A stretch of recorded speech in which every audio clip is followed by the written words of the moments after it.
Masakit nga ang pagkatalo ng Rockets kanina sa opening game against sa championship team na OKC. Overrated nga si Durant dahil sa debut neto sa Rockets at marami nga din nagbash sa kanya dahil siya ang nagpatalo ng game.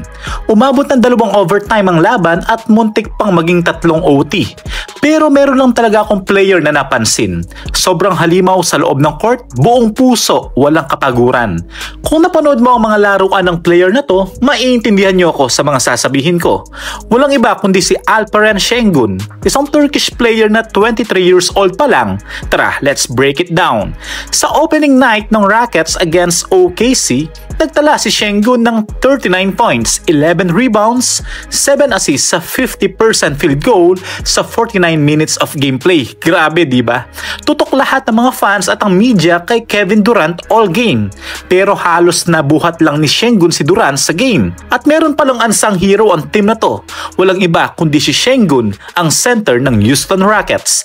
Napili siya as star selection last season sa San Francisco as a reserve player. Grabe, di ba? Batang-bata, all-star player na. Habang pinapanood ko ang galawan ng player na to laban sa OKC Thunder, para ako ang napapagod, hinihingal sa kanya. Walang sawang takbo, depensa, rebounds, puntos. Two-way player ang batang ito. Maasahan mo sa opensa at depensa. Medyo maalat lang talaga sa kanyang outside shooting. Kasi nasa around 30% lang ito sa mga nakaraang season ay halos 25% naman.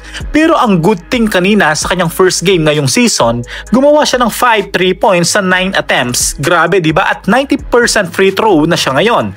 Dati kasi halos kalahati na mimintis niya sa kanyang free throw. Di ko hinahype ang player na to pero na-appreciate ko talagang sipag at puso niyang manalo every game. Last playoff kontra Golden State Warriors, natalo sila sa Game 7. Kaya umabot pa ng Game 7 ang laban nila against Warriors dahil itong player talagang ito ang nagpahirap sa kanila. Dapat nga Game 5 lang, laglag na sila. Lahat ng mata ay na kay Jalen Green last season pero ang prediction ko ngayong season ito ang magbibigay ng problema sa liga. Walang iba kundi si Şengün. Last season, average sa career niya ay double-double. 19 points per game, 10 rebounds per game, 4 assists per game, and 1 block per game. All around nga talaga ang player na to. Ito pa, last Eurobasket 2025, nakaraang buwan lang binuhat niya ang kanyang bansang Turkey. Natalo lang sila sa Germany for gold medal.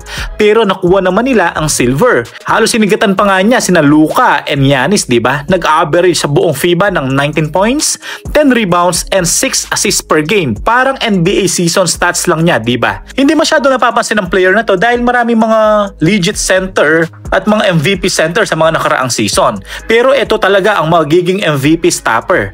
Kaya niyang bantayan anong klaseng posisyon sa depensa. Maraming mga players kilalang kilala sa shooting and offensive efficiency, pero ang player na to, it's an all-around player. Huwag lang ma-injury ang player na to, malayo ang pupuntahan nito. Sa laban kanina, laban OKC, halos ang bola ay kinukuha nga ni Durant Tutusin, limited pa nga siguro ang naibigay niya sa mga puntos niya kanina. Magandang run ng Rockets last season, kinapos lang talaga sila sa Golden State. Kaya siguro tinrade din nila si Jalen Green dahil inconsistent ang pinakita niya sa buong playoff. Hindi ito ititrade ng Rockets. Kilalang kilala ang potensyal ng batang ito at kilang kilala ang Rockets sa center, isa na dito si Yao Ming. Pero maniwala kayo sa akin, makikilala ang player na to sa franchise ng Rockets. Sariwang-sariwa pa ang player na to. Ikaw ka-ballers, anong masasabi mo kay Şengün? Siya na ba magiging face ng Houston Rockets at kaya ba niyang dalhin ang kanyang team sa championship? Comment your thought below, like and subscribe. Thank you for watching. God bless.